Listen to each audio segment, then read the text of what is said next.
नमस्ते, मैं मैत्री और मैं नीति। आज योगेश्वर भगवान श्री कृष्ण का जन्मदिन है। आप सबको जन्माष्टमी की ढेर सारी शुभकामनाएं।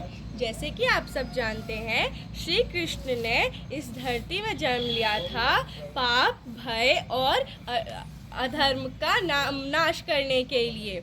और उन्होंने जन्म लेते ही उनकी चमत्कारी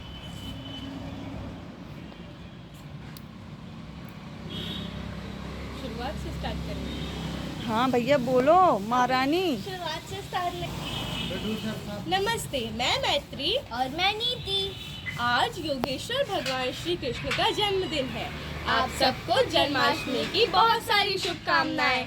जैसे कि आप सब जानते हैं कि श्री कृष्ण ने इस धरती को पाप, भय और अधर्म से मुक्त करने के लिए जन्म लिया था। उन्होंने जन्म लेते साथ ही अपनी चमत्कारी लीलाओं का प्रारंभ कर दिया था।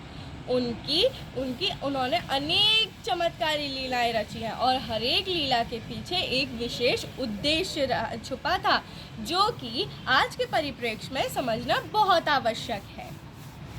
श्री कृष्ण ने सत्य, धर्म, योग की स्थापना के साथ प्रकृति के प्रत्येक अंग को सम्मान करने योग्य बताया था तथा उसके संरक्षण संवर्धन हेतु निरंतर अग्रसर रहने का संदेश दिया था। आइए जानते हैं कैसे।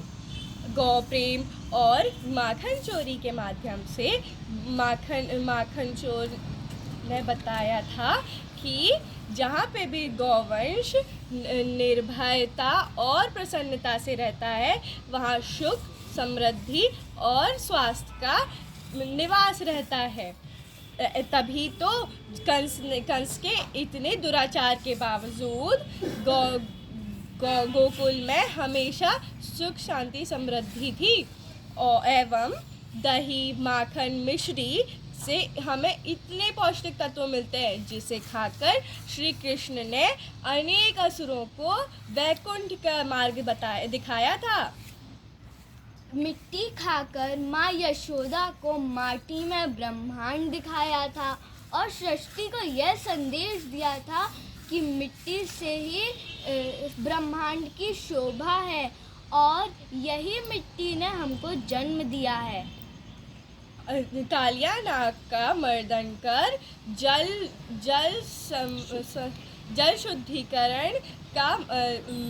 शुद्धिकरण का महत्व बताया और बताया कि विषैला और अशुद्ध जल जीव जगत के अल्पायु एवं रोग व्याधियों का कारण बनता है। गोवर्धन पर्वत का मान बढ़ाकर यह बताया कि जब तेज बाढ़, आंधी, तूफान आएगा, तब यही पर्वत हमारे संरक्षक बनकर हम गांव नगर की रक्षा करेंगे और इनके परिवेश में रहने का संदेश दिया। आज के अवसर पर हमें ये सोचना है कि क्या हम अपने धरा, धेनु, प्रकृति, नदी, पहाड़ के साथ सही व्यवहार कर रहे हैं।